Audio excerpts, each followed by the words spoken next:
Assalamualaikum warahmatullahi wabarakatuh.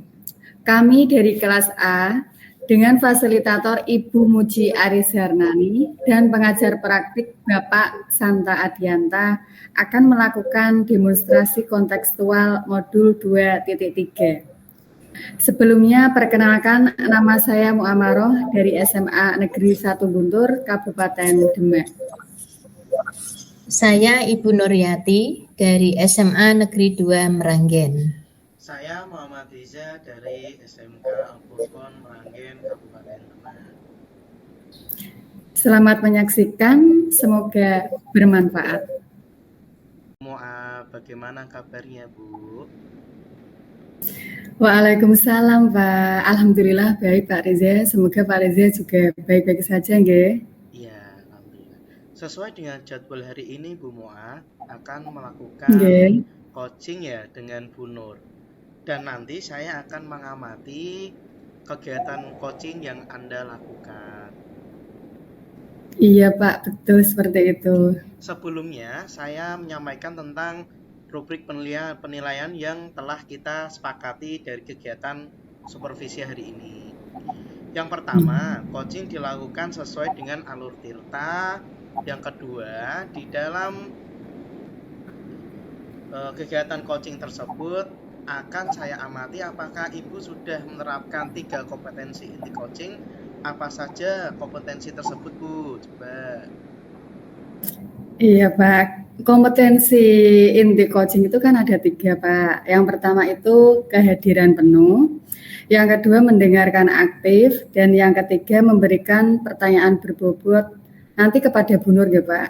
Sehingga nanti Bu Nur bisa aktif, bisa merespon pertanyaan saya untuk mencari solusi dari permasalahan beliau. Ya, tepat sekali ya Bu Moa ya. Jangan lupa ya Bu ya, penerapan 3 prinsip dalam coaching ya. Masih ingatkah kan Bu Moa?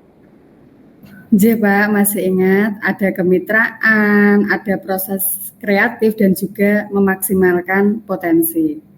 Betul sekali. Sepertinya Bu Moa ini sudah siap sekali ya. Sebagai kegiatan awal, saya akan memberikan beberapa pertanyaan kepada Bu Moa. Apakah Bu Moa sudah siap? Insya Allah siap, Pak. Oke. Baiklah Bu Moa, untuk pertanyaan yang pertama, dari ketiga kompetensi inti yang Bu Moa ungkapkan tadi, manakah kompetensi inti yang secara spesifik ingin Ibu kembangkan dan ingin observasi?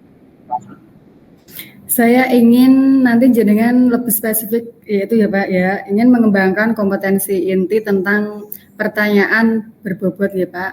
Karena dengan saya memberikan pertanyaan berbobot, nanti Bu Nur akan merespon pertanyaan tersebut sehingga bisa aktif untuk mencari solusi dari permasalahan beliau. Oke, pertanyaan selanjutnya. Apa indikator ketercapaian tujuan kegiatan coaching kali ini, Bu?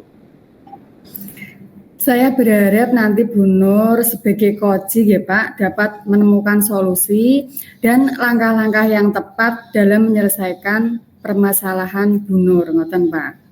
Luar biasa sekali. Baiklah Bu Moa, demikianlah percakapan pra-supervisi pada kegiatan hari ini. Semoga kegiatan coaching Anda dengan Bu Nur dapat berjalan dengan lancar dan sesuai dengan harapan. Silakan Bu Moa, kegiatan coaching bisa dimulai. Baik, terima kasih Pak Reza. Assalamualaikum Bu Muam. Waalaikumsalam Bu Nur. Bagaimana Bu kabarnya hari ini? Alhamdulillah badan saya hari ini sehat, tapi pikiran saya sedikit terbebani Bu. Maaf jika saya mengganggu waktunya Bu Muam. Ada yang ingin saya bicarakan Bu Muam. Apakah Bu Muam berkenan berbincang-bincang dengan saya? Dengan senang hati Bu Nur. Apa tujuan yang ingin dicapai dalam bincang-bincang kali ini Bu Nur? Saya ingin memperoleh solusi atas permasalahan saya Bu Muam terkait dari hasil supervisi akademik kemarin. Ternyata itu masih ada miskonsepsi tentang pembelajaran berdiferensiasi Bu Muam. Baiklah Bu, Berarti dari hasil supervisi akademik yang Anda lakukan, masih ada beberapa guru yang kurang memahami konsep pembelajaran berdiferensiasi ya Bu. Boleh tahu Bu cerita lebih lengkapnya seperti apa itu? Boleh Bu Muam? Hmm. Begini Bu, minggu kemarin saya itu diberi amanah oleh Bapak Kepala Sekolah untuk melaksanakan supervisi akademik terhadap beberapa ASN, GTT, juga P3K yang ada di SMA saya. Kemudian semua guru diminta untuk melaksanakan proses pembelajaran yang berpihak kepada murid. Nah, salah satunya yaitu dengan menggunakan pembelajaran berdiferensiasi. Nah, dari situ pula muncul beban di pikiran saya, Bu Muam. Kalau boleh tahu, apa yang menjadikan Anda terbebani seperti itu, Bu? Semua guru lancar kan, Bu, dalam proses supervisi tersebut? Alhamdulillah dalam proses supervisi akademik itu semua berjalan lancar, Bu. Tapi ya ada beberapa hal yang masih menjadi beban pikiran saya, Bu Muam. Apa Bu yang masih menjadi beban pikiran Anda?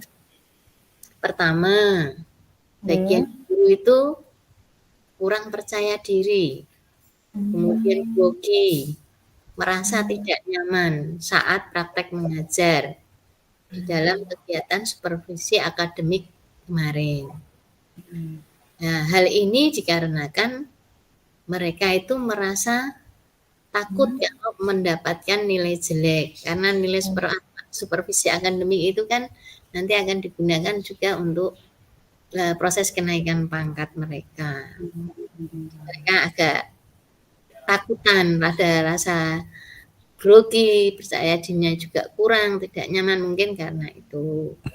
Kemudian yang kedua, Bu Muam, bagian guru itu beranggapan bahwa dalam pembelajaran berdiferensiasi itu harus mencakup 3 strategi sekaligus, yaitu konten, proses, dan produk. Padahal kan tidak harus mencakup ketiganya, boleh salah satunya atau keduanya, atau syukur ketiga-tiganya juga boleh.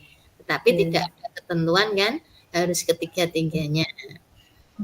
Yang permasalahan yang ketiga, sebagian guru itu belum dapat membedakan antara strategi berdiferensiasi konten dan berdiferensiasi proses, Bu Muam. Itulah yang membuat beban pikiran saya kemarin. Jadi yang menjadi beban pikiran jenengan ketiga hal tersebut nggih Bu nggih. Yang intinya masih ada miskonsepsi tentang praktik mengajar yang berpihak pada murid. Yakni di sini yaitu pembelajaran berdiferensiasi nggih Bu. Iya Bu. Jadi karena masih ada beberapa guru yang belum memahami konsep pembelajaran berdiferensiasi itu seperti apa, maka kegiatan supervisinya kemarin itu hasilnya ya kurang maksimal, Bu Muam. Iya ya Bu ya. Kalau seperti itu pastinya kan gurunya nanti akan menjadi kurang percaya diri nggih ketika pembelajarannya kok jenengan observasi nggih Bu nggih. Iya. Apa rencana Ibu agar dalam praktek mengajar selanjutnya tidak terjadi miskonsepsi yang seperti ini Bu, yaitu miskonsepsi tentang pembelajaran berdiferensiasi? Rencana saya akan memberikan umpan balik, Bu Muam. Umpan balik tersebut akan saya sampaikan kepada guru-guru. Bagaimana konsep pemahaman yang sebenarnya tentang pembelajaran berdiferensiasi, yaitu pada tahap pasca observasi nanti, Bu Muam. Rencana saya seperti itu. Betul. Apakah dengan melakukan hal tersebut, dengan melakukan umpan balik pada tahap pasca observasi nanti, guru akan lebih percaya diri Bu dalam melakukan pembelajaran yang berpihak pada murid? Menurut saya iya, Bu Muam. Kan mereka Hmm. sudah memahami konsepnya, jadi harusnya mereka juga lebih percaya diri lagi. Oh, ngoten. Apakah ada strategi lain, Bu, agar guru-guru nanti tidak grogi, tidak tegang, dan tidak terfokus pada penilaian, tetapi pembelajarannya itu bisa mengalir secara alami gitu, Bu? Enten mboten, Bu? Ada Bu Muam, selain cara itu, nanti saya akan melakukan cara lain, yaitu pada kegiatan tindak lanjut, waktu Nggih. pendampingan, saya akan melakukan OTT Bu Muam. OTT Mmm. itu nanti harapannya bisa lebih memaksimalkan lagi hasil pencapaian praktek mengajar Bapak Ibu guru dalam supervisi akademik. Ngaten Bu Muam. Jadi nanti Bu Nur akan menggunakan strategi lain yang berupa OTT nggih, Bu, agar guru nanti lebih percaya diri dalam kegiatan supervisi selanjutnya. Kira-kira dalam tahapan apa nggih, Bu, nggih? Nanti jenengan akan melakukan kegiatan OTT tersebut? Rencana saya OTT atau observasi tanpa tegang itu akan saya lakukan di tahap pra-observasi Bu Muam. Artinya nanti guru-guru akan lebih saya berikan penekanan pada tahap pra-observasi.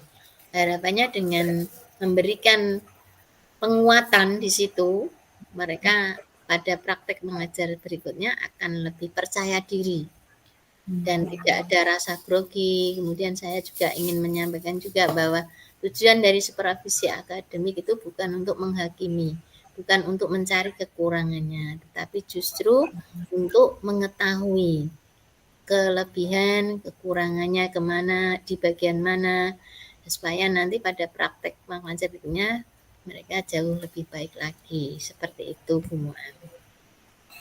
Oh, berarti intinya di sini kan Bu Nur sudah menemukan solusi dalam menyelesaikan permasalahan miskonsepsi pembelajaran berdiferensiasi gitu, yang menyebabkan sebagian guru itu kurang percaya diri atau kurang maksimal dalam kegiatan supervisi gitu, Bu.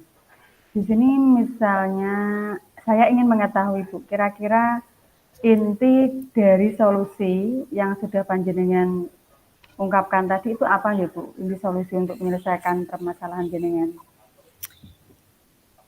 Inti dari solusi tadi yang saya sampaikan Iya. itu yaitu memberikan umpan balik kepada guru-guru tentang Iya. konsep pemahaman yang benar tentang pembelajaran berdiferensiasi pada tahap pasca observasi. Kemudian Hmm. berikutnya yaitu saya akan melaksanakan OTT saat pendampingan, yaitu waktu kegiatan tindak lanjut nanti Bu, pada tahap pra-observasi. Begitu Bu. Oh, ngoten. Ide yang bagus, Bu, nggih. Semoga dapat terselesaikan ya, Bu, dan dapat terrealisasi semua rencana aksi panjenengan ya, Bu. Ngoten, Bu Nur. Terima kasih Bu telah meluangkan waktu untuk saya, Nggih. mau mendengarkan curhatan hati saya, Nggih. beban Sama-sama, pikiran Bu saya. Nur. Sama-sama, Bu Nur. Telah memberikan kepercayaan kepada saya untuk menerima curahan hati panjenengan ya, Bu. Tadi pada saat Ibu melakukan coaching, Ibu sudah fokus memperhatikan apa yang disampaikan oleh Bu Nur dan sudah memberikan pertanyaan berbobot kepada Bu Nur sehingga Bu Nur merespon pertanyaan tersebut dan menemukan solusi dari permasalahannya. Itu sudah sesuai dengan standar yang kita rujuk. Namun, saya juga melihat hal-hal yang masih bisa dikembangkan. Misalnya, tadi saat Anda merespon jawaban dari Bu Nur, saya mengamati Ibu belum memberikan penekanan yang membuat Bu Nur yakin sepenuhnya terhadap solusi yang sudah beliau ungkapkan. Yang sebelumnya, jika tadi Ibu melakukan hal tersebut, hasil coaching akan lebih maksimal lagi. Bagaimana pendapat Bu Mu'a terkait hal ini? Nggih, benar sekali, Pak. Tadi saya juga merasa seperti itu ya. Semoga untuk kegiatan coaching selanjutnya saya dapat menerapkan hal tersebut ya Pak. Terima kasih Pak atas umpan baliknya. Ya, sama-sama Bu. Kira-kira apa yang Ibu peroleh dari kegiatan hari ini? Dalam kegiatan hari ini, sepertinya saya memperoleh ketika menerapkan kegiatan coaching itu harus sesuai dengan alur tirta dan menginternalisasi 3 kompetensi inti coaching, yaitu kehadiran penuh, mendengarkan aktif, dan memberikan pertanyaan yang berbobot. Dan juga harus menerapkan prinsip-prinsip yang ada dalam coaching, antara lain kemitraan, proses aktif, dan memaksimalkan potensi. Seperti itu Pak Riza. Luar biasa pemahaman Ibu. Semoga kita bisa menerapkan coaching dengan lebih baik lagi ya Bu ya. Demikian proses pengamatan saya pada kegiatan coaching kali ini. Semoga bermanfaat untuk kita semua. Mohon maaf atas segala kekurangannya ya Bu ya. Terima kasih Pak Riza.